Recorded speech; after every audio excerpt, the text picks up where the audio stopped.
બધા જ એવું માનતા હતા કે person with high IQ can work, can produce, can succeed.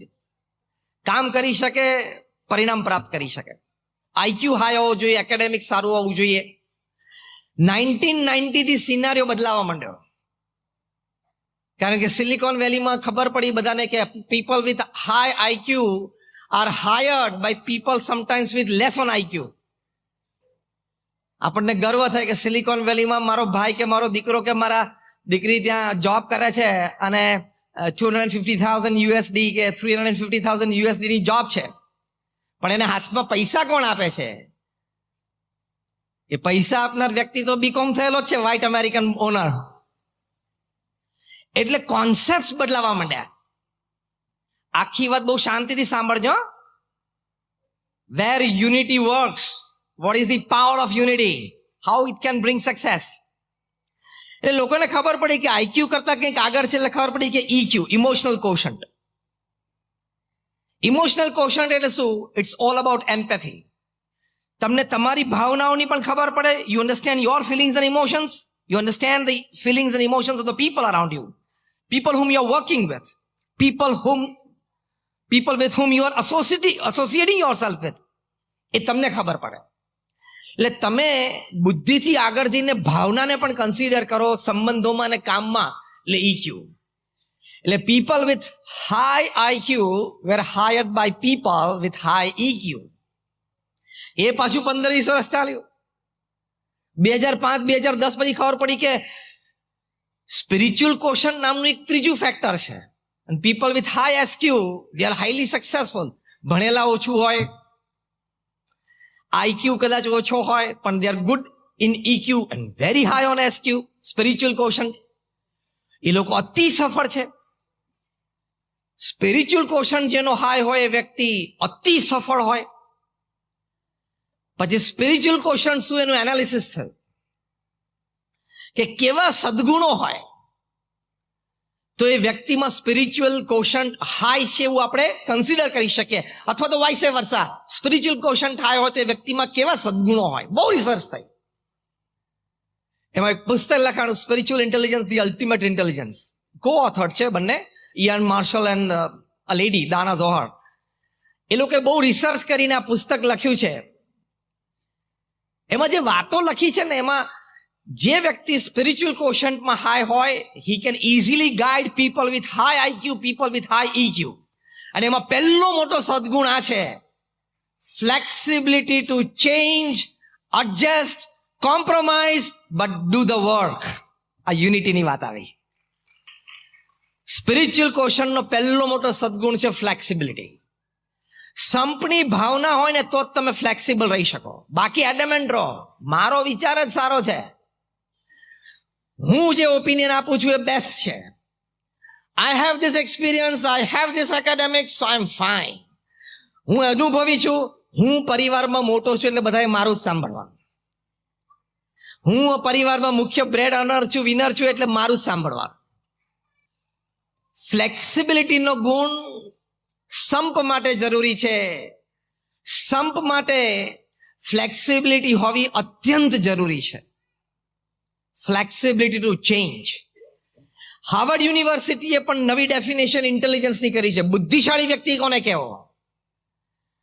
બહુ વર્ષોના રિસર્ચ પછી એ લોકોએ definition of intelligence according to Harvard university is flexibility to change is intelligence. બુદ્ધિશાળી વ્યક્તિ કોને કહેવાય? સંજોગો પરિસ્થિતિ પ્રમાણે ફ્લેક્સિબલ થઈ જાય અને પછી એ સંજોગો પરિસ્થિતિને પોતાને અનુકૂળ કરી નાખે. આ સંપની ભાવનાઓ તો થઈ શકે અને સંપ હોય ત્યાં જોવા મળે, વાઇસે વર્સા છે. ફ્લેક્સિબિલિટી. તો આપણે પણ ફ્લેક્સિબિલિટી માટે પ્રયત્ન કરવો જોઈએ. પ્રમુખ સ્વામી મહારાજ BAPS સંસ્થાના 65 વર્ષ સુધી પ્રમુખ રહ્યા. Unchallenged, no controversy, no election ever in the history of BAPS. દુનિયાની એકમાત્ર સંસ્થા છે BAPS કે આ લેવલની કોઈ ઇન્ટરનેશનલ ઓર્ગેનાઇઝેશનના પ્રેસિડેન્ટ કોઈ એક વ્યક્તિ 65 વર્ષ સુધી રહી હોય. The one and only happening upon this planet. એનું કારણ શું હતું? ઘણા કારણોમાં એક મોભી કારણ હતું, એમના હૃદયમાં સંપની ભાવના હતી, અને સંપની ભાવનાની પાછળ જે ટેકારૂપ સદગુણો હતા એમાંથી એક મોટો સદગુણ હતો ફ્લેક્સિબિલિટી ટુ ચેન્જ. કોઈ દિવસ એમણે પોતાનો અભિપ્રાય કે પોતાનો નિર્ણય પકડી રાખ્યો નથી. એકવાર પ્રમુખ સ્વામી મહારાજે એક વડીલ સંતને પત્ર લખ્યો કે તમે આ મંદિરમાં વર્ષોથી સેવા કરો છો, હવે તમારે આ મંદિરમાં સેવા કરવા માટે જવાનું છે. પછી અમારા ગુરુજી સંતો પૂજ્ય જ્ઞાનેશ્વર સ્વામી, પૂજ્ય નારાયણ મુનિ સ્વામી, બંને સંતો પ્રમુખ સ્વામી મહારાજ પાસે આવ્યા અને સંતોના સેવા વિભાગ નક્કી થતા હતા. એમાં જે વડીલ સંત હતા એમના વિશે પણ એમને બંને ગુરુજી સંતોએ પ્રમુખ સ્વામી મહારાજને વાત કરી. પ્રમુખ સ્વામી મહારાજને અભિપ્રાય, વિચાર યોગ્ય લાગ્યો. એમણે જે લેટર લખેલો લેટર એમણે જાતે ફાડી નાખ્યો. ત્યારે બંને વડીલ સંતોએ કીધું કે સ્વામી આ શું કર્યું તમે? પ્રમુખ સ્વામી મહારાજે કહ્યું કે મારા મનમાં એક વિચાર હતો, પણ તમે આ વાત કરીને મને વધારે યોગ્ય લાગી છે. એટલે બંને જણાએ હાથ જોડી કીધું ના સ્વામી, આપને જે યોગ્ય લાગ્યું બરાબર જ છે. સ્વામી કે ના, તમારો વિચાર મને વધારે યોગ્ય લાગ્યો છે. Where in the world you will find an executive chairman of a company? I'm not talking of a CEO. I'm not talking of an MD. I'm not talking of a board member. I'm not talking of a non-executive chairman. I'm talking of the executive chairman of the company. જે સર્વે સર્વા હોય એ down the line કોઈનો અભિપ્રાય ગમ્યો હોય તો openly confess કરે, openly express થાય અને ઓપનલી એ અભિપ્રાયને સ્વીકારે અને અભિપ્રાય પ્રમાણે ચાલે. That level of flexibility connects. That level of flexibility creates unity.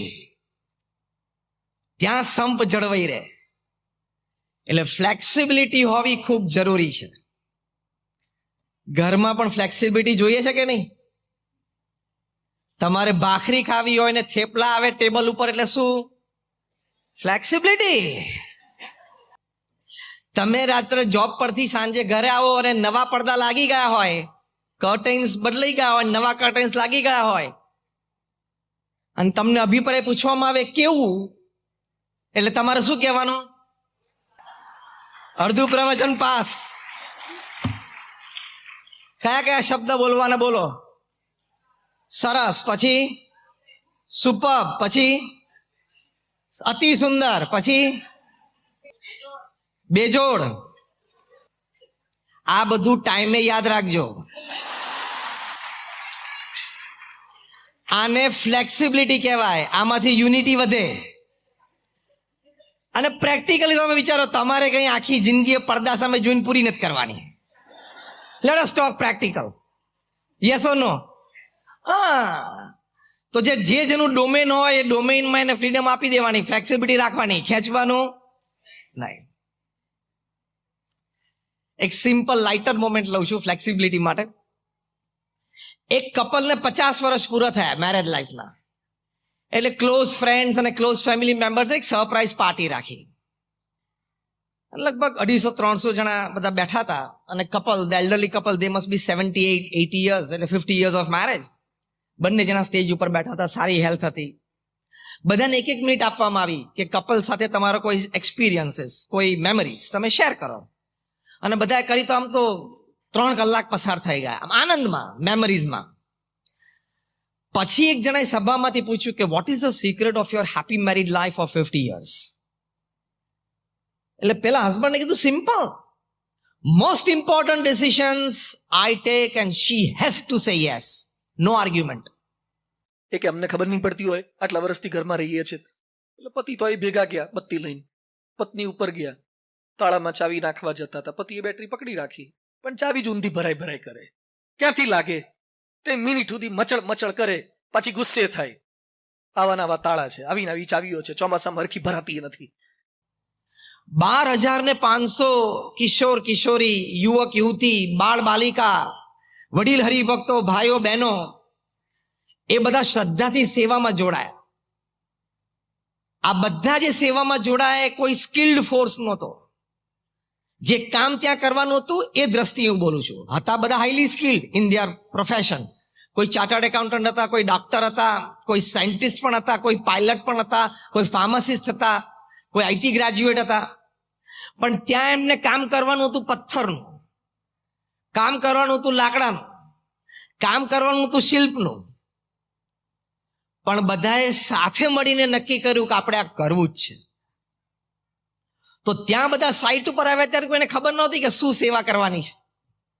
ત્યાં જે સેવા સોંપાણી એમને કરી, તો જે સેવા જેને સોંપાણી એને શ્રદ્ધાથી ઉત્સાહથી કરી, considering himself or herself a very important part of this hall project. અને એ જે યુનિટીથી કામ થયું એનું આ સર્જન છે. એ યુનિટીમાં ફોર્સ કેવો આવે? નો ડાઉટ એકબીજા સાથે સંપર્ક સારો થયો, પરિચય સારો થયો, બધાને એકબીજા પ્રત્યે લાગણી, પ્રેમ, મૈત્રી ભાવ થયો. સાથે રહ્યા તો દરેકને ધર્મ, સત્સંગ, ભક્તિ પ્રત્યેની શ્રદ્ધા પણ વધી. આ બધા એડવાન્ટેજીસ હતા. પણ સાથે સાથે બધા નવી સ્કિલ્સ પણ શીખી ગયા.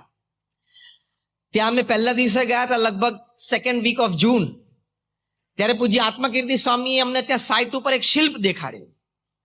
લગભગ 2.5 ફૂટ બાય 2 ફૂટનું એક શિલ્પ હતું. એક દેવતાની મૂર્તિ હતી, એટલે સેલેસ્ટિયલ બીંગ ઢીચણ ઉપર બેઠા છે દેવતા, અને આમ હાર એમના હાથમાં છે, જાણે કોઈ આગંતુક, કોઈ મહેમાનને હાર પહેરાવતા હોય.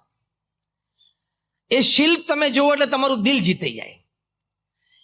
Eyes, eyebrows, nose, lips, ears, એના શેપ, સાઇઝ બધું પરફેક્ટ, અદ્ભુત લાગે. એટલે મેં સાજે એમને પૂછ્યું, મેં કીધું આ કોઈ સારા શિલ્પકારે બનાવ્યું છે? એટલે પૂજ્ય આત્મકીર્તિ સ્વામી હસતા હસતા મને કહ્યું કે 3rd યર ફાર્મસીમાં ભણતા BAPS ના કિશોરી મંડળના એક સભ્ય, શી ટુક 1 year ઓફ ફ્રોમ કોલેજ, કે મારે અહીંયા સેવા કરવી છે. અને ત્યાં 2-3 દિવસ સેવા કરતા કરતા એમ થયું કે આ શિલ્પ તો હું કરી શકું, લેટ મી ટ્રાય. અને એને ટ્રાય કર્યો તો આ શિલ્પ એણે બનાવ્યું છે. આવી તો અનેક ઘટનાઓ છે, પણ સફળતા એ સંપમાં રહેલી છે. જે 12,500 સ્વયંસેવકો ત્યાં સેવા કરીને જીવનમાં કોન્ફિડન્સ આવ્યો ને, સફળતા છે. આત્મવિશ્વાસ આવ્યો ને કે આઈ કેન ડુ. કાલે સવારે એના પ્રોફેશનમાં એને મોટો પ્રોજેક્ટ મળશે ને તો એમ થશે કે સ્વામિનારાયણ અક્ષરધામ રોબિન્સવિલમાં પથ્થર મેં ચડાયા છે, આ પ્રોજેક્ટ તો ઇઝીલી કરી શકું. એ જે કોન્ફિડન્સ લેવલ બૂસ્ટ થયો છે ને, that is the secret of huge success in their lives in future. ખાલી મોન્યુમેન્ટ એ સફળતા નથી. Rise of spirit is success. Strength of confidence is success. કારણ કે એના આધારે બીજા પ્રોજેક્ટ સફળતાથી કરી શકશે. એટલે સફળતાનું રહસ્ય એ યુનિટીમાં રહેલું છે, એટલે કે સંપમાં રહેલું છે. તમે જો 1990 સુધી ટોપ ક્લાસ મેનેજમેન્ટ ગુરુઝને તમે વાંચો, Stephen Covey, Og Mandino, Ken Blanchard, Anthony Robbins, Robin Smith, Jim Collins,